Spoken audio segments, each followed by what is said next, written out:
So guys, this is more like a keynote. Unfortunately, I don't think we have the time in the huge lineup of speakers that Rakesh has put together. So I'll try and give you some fleeting thoughts of things which I believe not everyone fully understands, appreciates, let alone treat. And that's culture. So whether you're a startup in today's world wanting, a scintillating growth, or you are a bigger company, a more mature organization trying to reinvent, repivot yourself to still be sustaining and to kind of get onto the new growth cycle in the new world, a lot of it is to understand more wholesomely the concept of culture. Many years ago, Cotter and Heskett, two professors at Harvard Business School, had written a very interesting book called Culture and Performance, wherein they actually talked about companies with strong cultures driven by corporate values have 4x higher revenue growth in terms of growth, 8x higher workforce growth, and 12x higher share price growth. So it is not new that we are in the new world with new risks and opportunities needing to talk about culture. I, for one, have many clients today who reach out for help. And while they start from a very strong natural business imperative, when you start, on peeling the onion, it finally comes down to culture.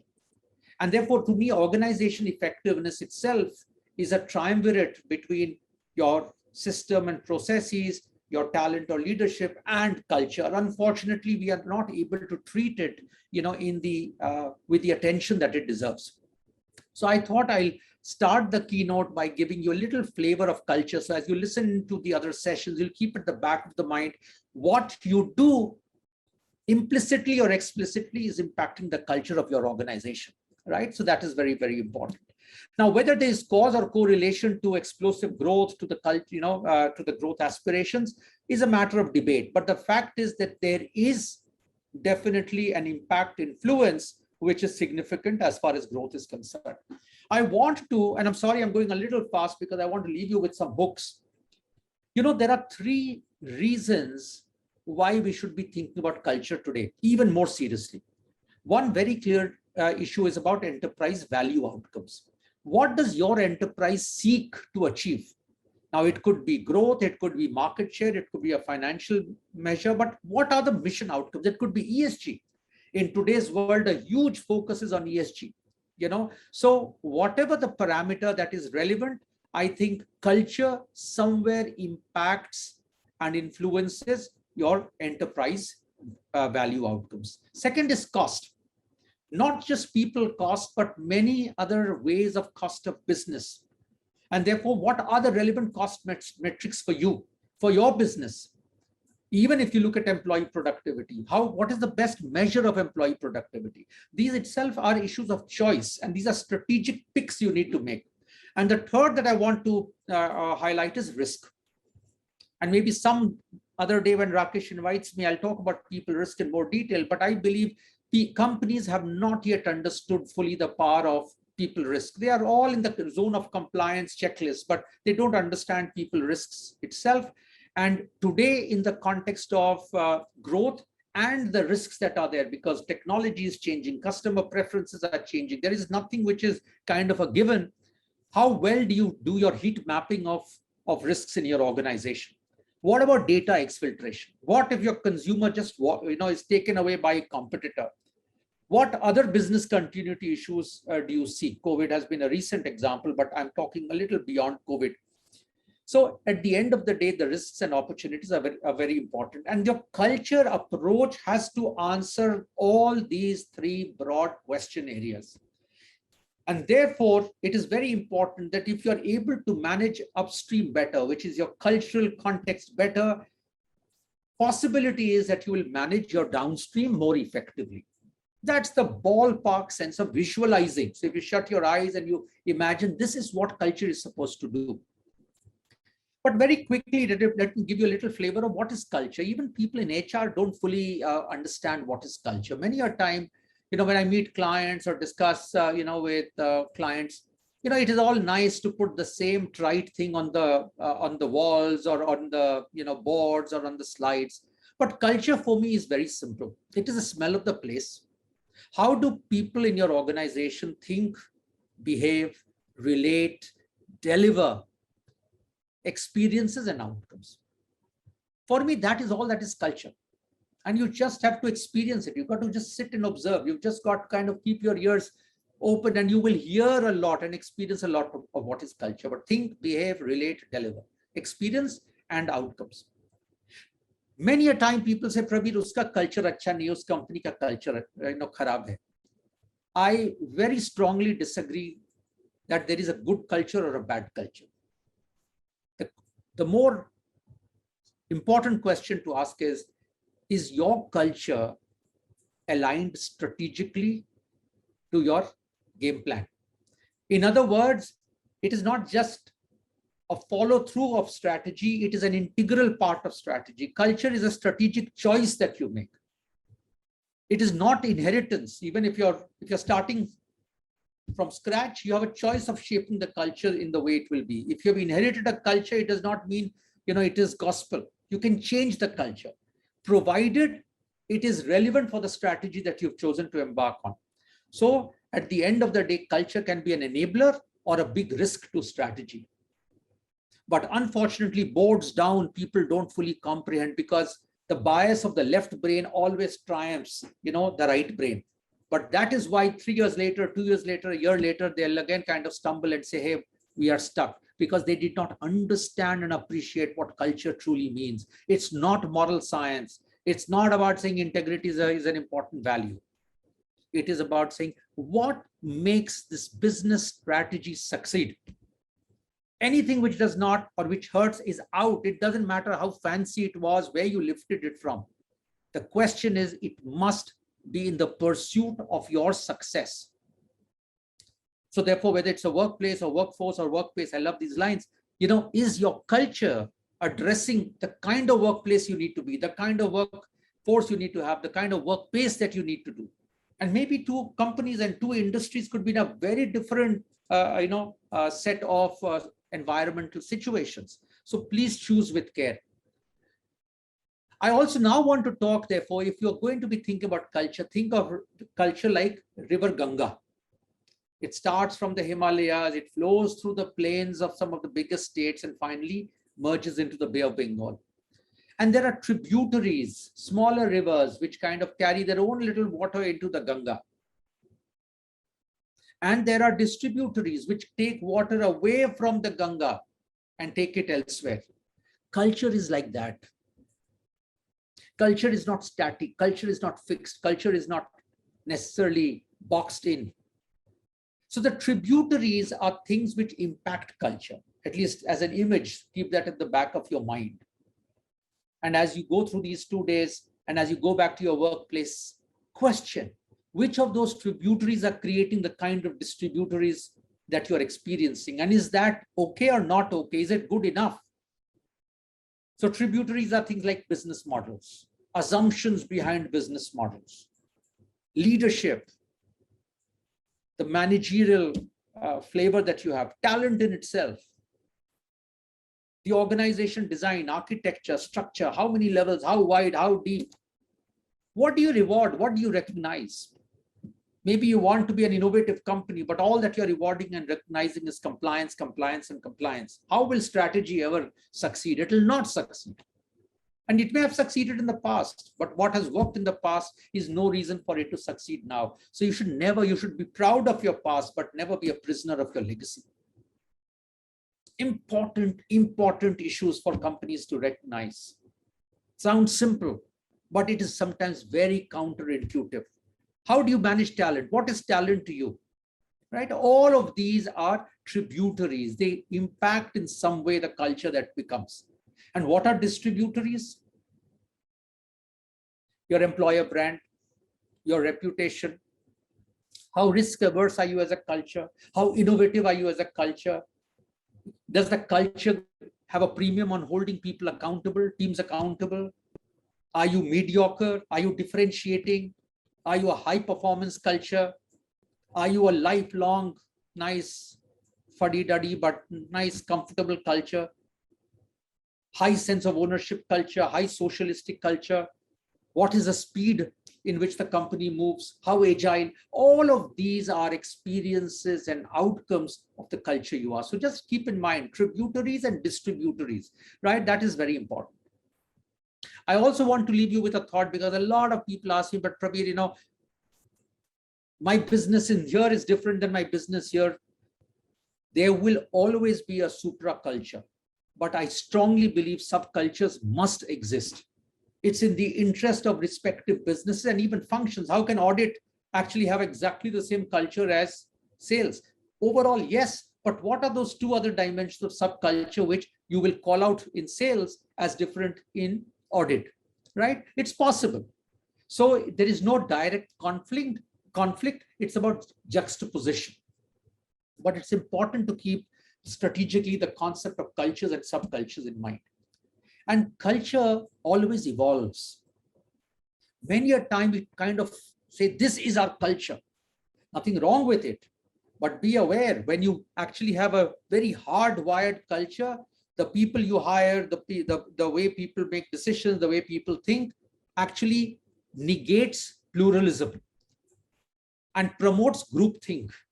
And overall, the organization, especially in the new age, could get dysfunctional, because no one person has all the answers and it is all in the mix. And therefore, I'm a very strong believer, and I talk to a lot of companies and say, please don't hire for culture fit. Please hire for culture plus. If you're everyone's, I ask CEOs when I meet them that who on your management team challenges you, and the guy puts his fork or spoon down, happens all the time. And he says, actually, none. So what's the kind of culture you've created in your leadership team, right? So a new age, which has not everything, predictive, not everything is based on the past, needs also culture to be adequately evolving, be adequately fertile, be adequately assimilative rather than prescriptive.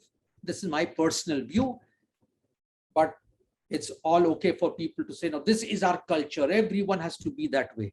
But the question is, you're going to throw out the diamonds as you're going to be throwing out what you thought were pebbles. So watch out for that. Having said that, I want to now, I hope all of you are able to connect with what I am sharing. I will talk to you about two dimensions now before my time is up, because I know you have a very packed calendar. Maybe I'll talk a few minutes about what I believe are some deployment vehicles you guys can keep in mind. First, to check, pressure test, and then make changes, wherever is needed, to create the kind of culture that becomes, a vehicle of strategy success. And if anything runs counter to it, throw it out of the window before it's too late.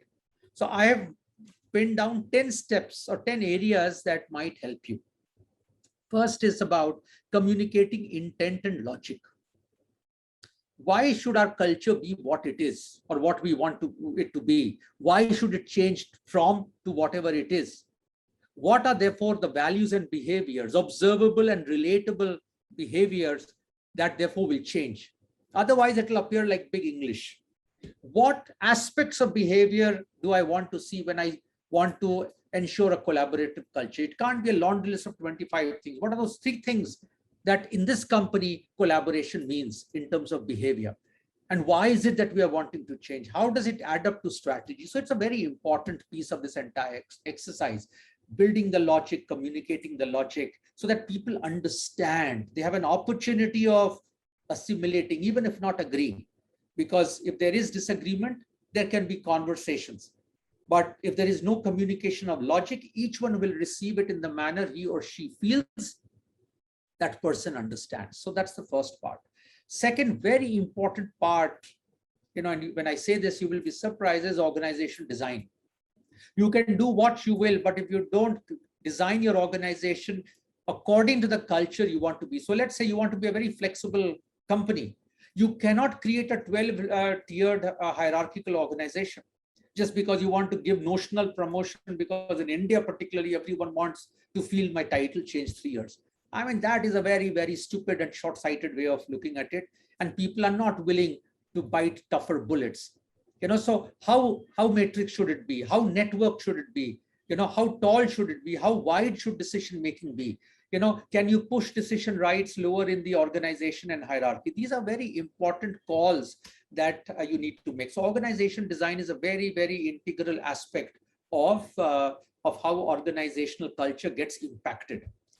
So when I go to companies which have 12 or 15 level thing and they start talking about agility, I said, first is demolish your entire organization hierarchy, right? It is very, very important for you to follow that checklist, because organization design speaks something, your culture aspiration is different, the twain shall never meet. Third is hiring practice. I alluded to that. Who you hire, who you invite into the organization, from the bottom to the top, is a very important call. How do you hire? I'm not a great champion of competencies. I think they make it more complex. Yeah, but even if you take values and behaviors as very simple ways of defining culture, because their CV will talk about all their technical skills and what they've done. So that's an easy bit. The question is, will they help you make the kind of company you're wanting to make? If the guy is risk averse, but you want entrepreneurial leaders, don't hire a guy, even if he's IIT, IIM, and has done all the so-called big marquee names, because that is not the kind of person who will create the culture that is relevant in your context. Some people work brilliantly in more bureaucratic organizations. They may not work well in entrepreneurial setup and vice versa. So it's important, depending on how you want to incubate or shape your culture, you need to look at your hiring. Performance management, goal setting. It's hideous and hilarious in many organizations. Either you'll write 20 items on your goal sheet, or it's only tangible left-brained, financial metrics. Sorry, you'll never shape a culture. You'll get the culture depending on what you measure, right? And just because some things are more qualitative is not to say they are not relevant. I think Edison or Einstein said all that can be measured, does not count, and what counts may not always be as easily measurable. So factor in your culture, values, and behaviors very clearly in your performance management. In my CHRO life, everywhere I changed it to make the bigger part of performance system to be anchored on values and behavior, because these are lead measures. If you start getting this right, the outcomes will naturally happen. But if you're only going to be looking at quarter on quarter and month on month, you'll never shape a culture which will sustain you strategically. Similarly, on rewards and recognition management, what do you celebrate? What do you reprimand? The culture of feedback. I think these are very important. Do you celebrate individual prima donnas, or do you celebrate cross-functional teams? The kind of culture. Do you celebrate only successes, or do you celebrate bona fide failures where you were trying to innovate? Speaks a lot about the culture you will create. And in the new age, when you have an opportunity of designing and adapting, please pressure test your reward and recognition framework. Again, different parts of the HR subsystem do not work. Promotion, talent management exercises. What bets on talent are you willing to take? I've heard so many cultures say he's not ready yet. No one is ever ready. Barack Obama at 40 or 42 was not ready to be president till he got into the job. Speaks about the culture you wanted to create. How aggressive is your job rotation? What bets and risks do you take with your people? Who do you promote? Only the guy who meets your quantitative sales targets?